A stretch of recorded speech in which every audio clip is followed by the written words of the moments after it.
This tutorial is to demonstrate how to work traveling loop when you have a long cable that you don't have enough stitches to go all the way around, but you don't have a shorter cable that you can move to. So there are lots of different tutorial. Like if you go look on YouTube, a lot of people are calling what they do traveling loop, and some of them don't technically qualify, and some of them are different than the way I'm going to show you here. So I am going to kind of cover all of that. For me, the reason to do traveling loop is so that you can stop working. So for instance, if I'm going to work the next set of stitches, so that I can stop pulling out and having to work from stitches that are on my cable, which when you're working from stitches that are on the cable instead of on a needle, it increases the possibility that your stitches are going to be inconsistent at best and create ladders at worst.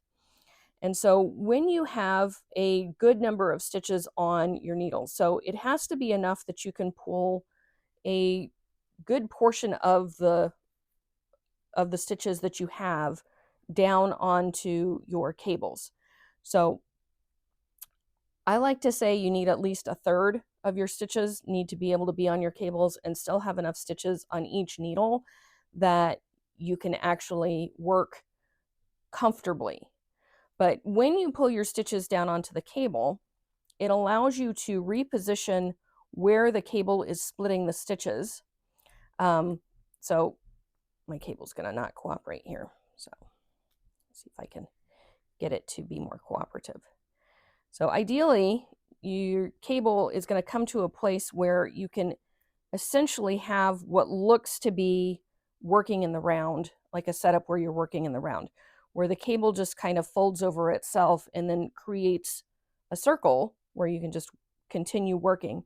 The only thing is, as you're working the stitches, the part where the cable is splitting the stitches is going to travel, hence the traveling loop. This loop of extra cable is going to travel to the point where you're no longer working from stitches off the cable. You're starting to work that cable, that excess, up onto your needle again.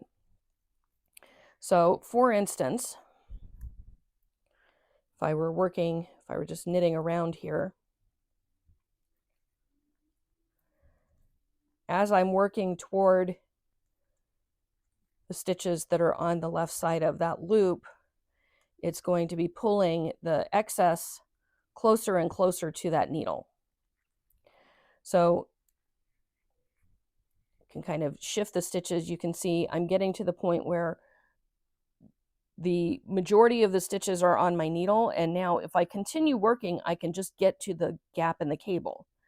But the whole reason for doing traveling loop is to stop having to work from stitches that are on the cable or having to pull your needle back in. So what I recommend doing is, once you get to the place where your stitches are basically only on the needle, where you have very little down actually on the cable. So technically I push all these up onto the needle. You want to spread your stitches out on your right needle, and then I like to use a locking stitch marker to grab my cable. I find it safer. You can do whatever you need to do. You can pinch, you can grab, you can actually also push the needle out a little bit to get that excess, but you basically want to pull the excess from your cable over to the end of the other needle. So I basically grab, pull those stitches down, pull that loop out, and then you can pull the excess from one side to the other, and then you have a whole nother set of stitches that you can work from the cable, and you're basically holding your needles in the same position all the time and never having to work from stitches on the cable. So your stitch consistency will stay the same. So you're basically just moving the loop, the excess loop of cable, back over to the right as you need to maintain enough stitches that you can work up onto the needle without ever having to work all the way to the excess cable. So I'll show you that again.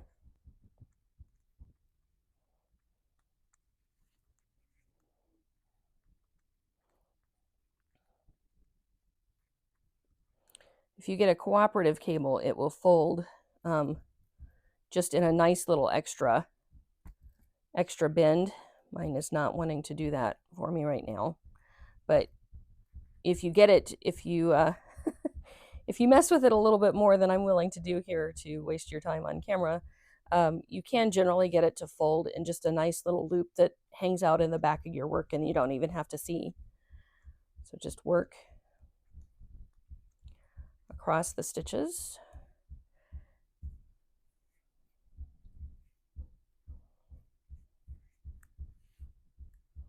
And you can see my cable has now traveled about half of the length from my right needle to my left needle.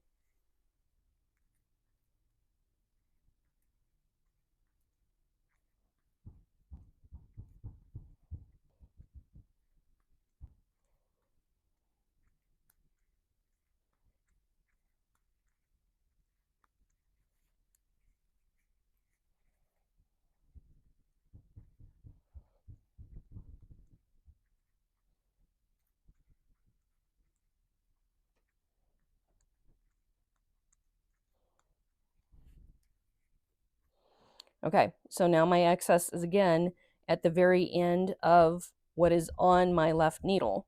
So then I would stretch out my stitches over here just a little bit, just kind of space them out. You still, if you're anything like me, you need a few stitches kind of up close to the tip of the needle to be able to work comfortably.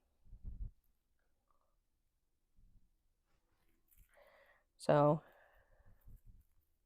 I'm just going to grab my locking stitch marker again and then put it on the cable.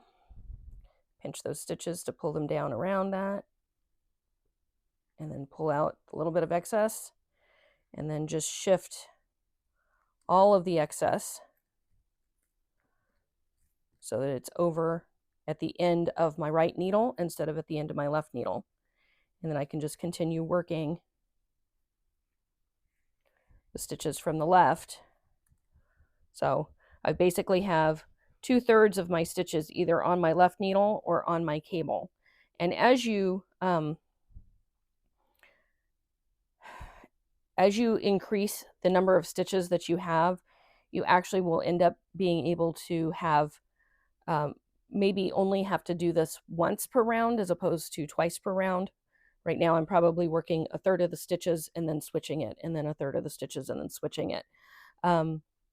So once you have a certain number of stitches, you can probably do it less frequently, and then just continue working until you have enough stitches to fill the cable and just work in the round. There is another way that I have seen this done that would work for this kind of project. And it's rather than pulling out your left needle, you pull out your right needle, and instead of working from the cable, you actually just put a small number of stitches on your right needle. So you get maybe 4 or 5 stitches on there, and then you push the cable out from there.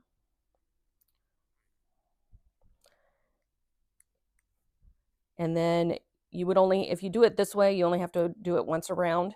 You have a lot of cable over here, but you're still working from needle to needle, which means you're not having the risk of the uneven stitches and working from the cable.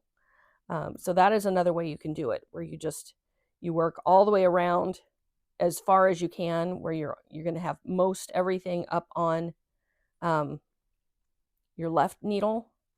And then when you're getting close to that cable being at the edge of the bottom of your left needle, you would then pull out that right needle, leave 4 or 5 stitches on it, and then push it down and pull the cable out from there. So you have a lot of excess cable over here on the right, and it takes a longer period of time for that to travel. I don't do it that way just because I don't like the way that bends my cord at the join.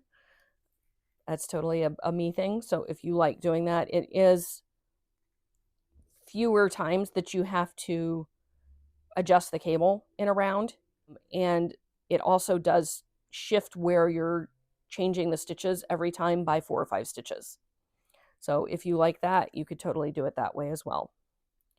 So I hope that helps. I hope that gives you a way to, if you only have a long cord, I know it can be frustrating to work magic loop for such a long time and until you have enough stitches that they fit all the way around your cable.